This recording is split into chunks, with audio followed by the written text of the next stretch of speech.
அனைவருக்கும் நமஸ்காரம். 2026 ஆம், ஒவ்வொருடைய வாழ்விலும் இந்த ஆண்டு நமக்கு மங்களம் கிடைக்குமா, மாங்கல்யம் கிடைக்குமா, பணவரவு கிடைக்குமா, பாசம் கிடைக்குமா, நேசம் கிடைக்குமா, இந்த ஆண்டு எப்படி இருக்கும் என்பது அத்தனை பேருக்கும் ஆவல். நம் நெக்ஸ்ட் ஜென் டிவி நேயர்களுக்கும் இதில் உறுப்பினரும் நிர்வாக இயக்குனரும் மற்றும் பொதுமக்களுக்கும் இந்த 2026 சிறப்பான பலன்களை கண்டுகளிப்போம், பார்த்து மகிழ்வோம். கேதுவின் காதலன் பேசுகிறேன். 2026 என்ன சொல்கிறது? இத்தனை கோடி மக்கள் இருக்கிறார்கள். அத்தனை கோடி மக்களுக்கும் ராசி பலன்கள் சொல்வதிலும் குறிப்பாக நட்சத்திரம், இந்த நட்சத்திரக்காரர்கள் இவர்கள் கோடியில் புரள்வார்கள், இவர்கள் பாசத்தில் நனைவார்கள், இவர் பக்தியில் திளைப்பார்கள், அல்லது இவர்கள் சற்று கடுமையான உளைச்சலில் இருப்பார்கள் என்பதை அறிந்து கொள்வதற்கு அனைவருக்கும் ஆவல். ஆம், உங்களை ஆவலை பூர்த்தி செய்கிற இந்த நெக்ஸ்ட் ஜென் டிவி நேயர்களின் வழியாக மௌனத்தில் சிறந்த மௌனம், மகாவிரதம் சொல்வார்கள். பேச்சாற்றலில் சிறந்த பேச்சாற்றல், மகா பேச்சாற்றல் சொல்வார்கள். இந்த மௌனமும் மகா பேச்சாற்றலும் இரு கண்கள் போல ஒருமித்து பாவிக்கும் ஒரு நட்சத்திரம் உண்டு. ஆம், பூராடம். பூராட நட்சத்திரத்திற்கு ஒரு குணம் உண்டு. எந்த செயலிலும் போராடும். முடியாது என்று சொல்லிவிடாதீர்கள், அவர்கள் முடித்து காட்டும் சாதனையாளர்கள். படிக்க முடியாது என்று சொல்லி பாருங்கள், அவர்கள் படித்து சாதனையாளர்கள். விவசாயம் செய்ய முடியாது என்று சொல்லி பாருங்கள், அவர்கள் விவசாயியாக மாறுவார்கள். உழைக்க முடியாது என்று சொல்லி பாருங்கள், அவர்கள் உழைப்பாளியாக மாறுவார்கள்.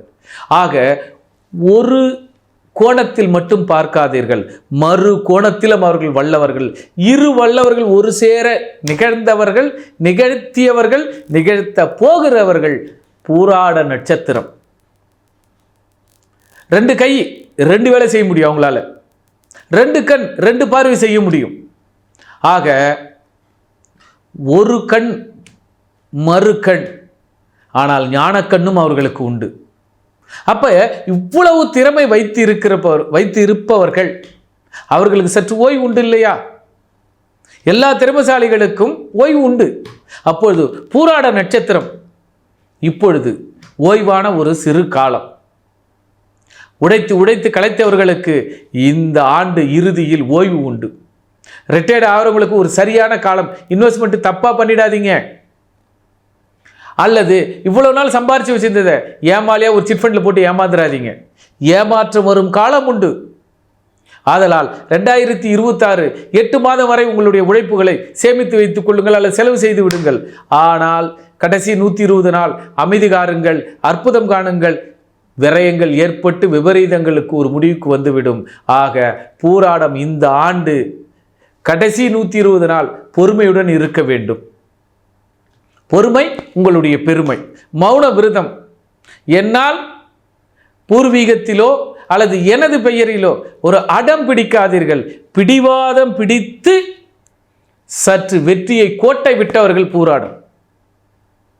சோதனை செஞ்சு பாருங்க, அடமட்டா இருந்து பாருங்க, விட்டு பாருங்க, என்ன பண்ணிட முடியும் உங்களை? தன்னம்பிக்கை உள்ள நீங்க, ஆனா சிறு ஒரு சலனத்தினால நடந்துருமோ கிடைக்காம போயிடுமோ ஒரு பயத்தினால் எவ்வளவு தோத்துருக்கீங்க. அந்த தோல்விகளுக்கு எல்லாம் ஒரு காரணமும் ஒரு பாடமும் மீண்டும் தொடராமல் இருக்க வேண்டும் என்றால் டெபாசிட் பண்ணும் பொழுது, இன்வெஸ்ட்மெண்ட் பண்ணும் பொழுது மிக கவனமுடன் இருக்க வேண்டும். பூராடம் கவன சிதறலினால் உங்கள் உழைப்பு வீணாகிவிடும் என்பதை சிரத்தையுடன் கூறி முடிவு செய்கிறேன். நன்றி.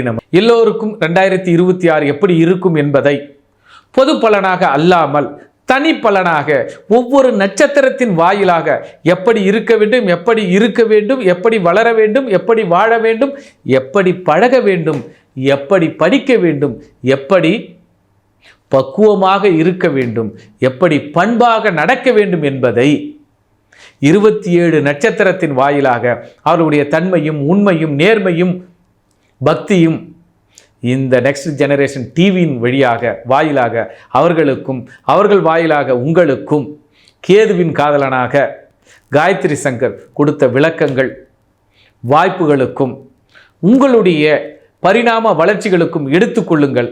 பாதுகாப்பாக இருந்து கொள்ளுங்கள், மேலும் பலப்படுத்திக் கொள்ளுங்கள். நீங்களும் நன்றாக இருக்க இந்த நேயர்களும் நன்றாக இருக்க இவர்களுக்கு ஒரு நன்றியும் அடியேனுக்கு ஒரு நன்றியும் எனக்கு இந்த வித்தைகளை கற்றுக் கொடுத்த எனது குருநாதருக்கும் எனக்கு வழிகாட்டியே இருக்கக்கூடிய காஞ்சி மகா பெரியவருக்கும் ராமானுஜருக்கும் அடியேனின் வணக்கத்தையும் தெரிவித்து கொண்டு 2026 வாழ்க வளமுடன் என்று நிறைவாக அனைவரும் வாழ வளர விடைபெறுகிறேன். நன்றி, நமஸ்காரம். ஜோதிட ஆலோசனைக்கு தேவை எனில் தொடர்பு கொள்ளுங்கள். நன்றி, நமஸ்காரம்.